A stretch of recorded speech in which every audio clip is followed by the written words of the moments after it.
You can't really tell the depth of this pan by looking at it on the camera, but it's, maybe if you can see my hand in there, it goes all the way the length of my fingers deep.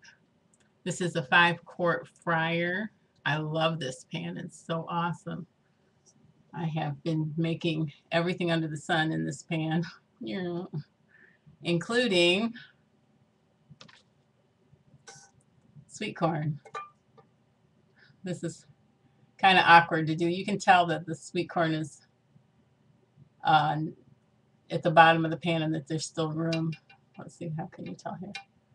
There's still room for lots of sweet corn to be piled on top. I don't think I can get a better picture than that. Let me see if I can do this. That kind of shows a little bit better. And it has this awesome top, except for somebody designed it really badly. And I just washed it, so it looks a little strange. It has this awesome lid, except for the metal on the middle of the top of the handle.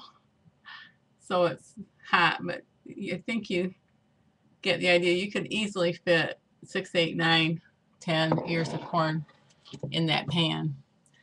Love my pan. It's an awesome pan. But the message that I wanted to get across was, I had read in a gardening book some time ago that you should put your water on the pot. You should put your pot of water on the stove and get it boiling before you go out in the garden and pick the sweet corn. And we don't have sweet corn in our garden, but we have a farmer right down the road that grows magnificent produce. And I learned that it needs to be cooked just a very short period of time. And this year, instead of boiling the sweet corn, I've been steaming it. So I take this lovely pan, or another one I have like it that's not as big, and put the corn in. Actually, you can put the corn in second.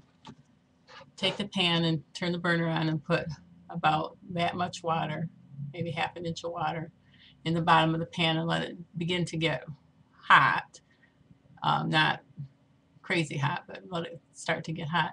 And then drop your corn in that little tiny bit of water and put the lid on and cook it on. I heat mine on high, on the high setting. But you need to stay right with it and don't get distracted, because it will take very little time for that water to boil away. With the lid on, I don't have any trouble with it, but I'm thinking 4, 5, 6 minutes tops is really all that it needs. And you don't need to boil the sweet corn. It really just needs to be steamed, and the less you cook it, the better it has, I'm told.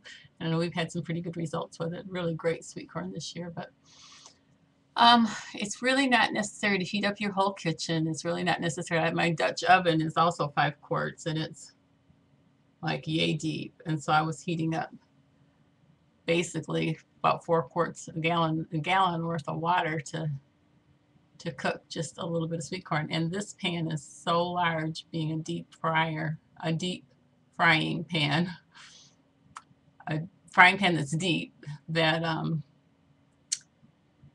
that you can put the whole, you know how sometimes you have to break the handle off the cob to get it to fit in the pan? Well, this pan's got a lot of room. So anyway, that's dull, boring, and terribly self-evident, but there's no need to spend the time and the energy and heat your house all up to have magnificent sweet corn. Just steam it for 4, 5, 6 minutes, turn the burner off. What I really like to do is grab the corn with a towel or tongs or whatever, knife or fork or whatever you have handy.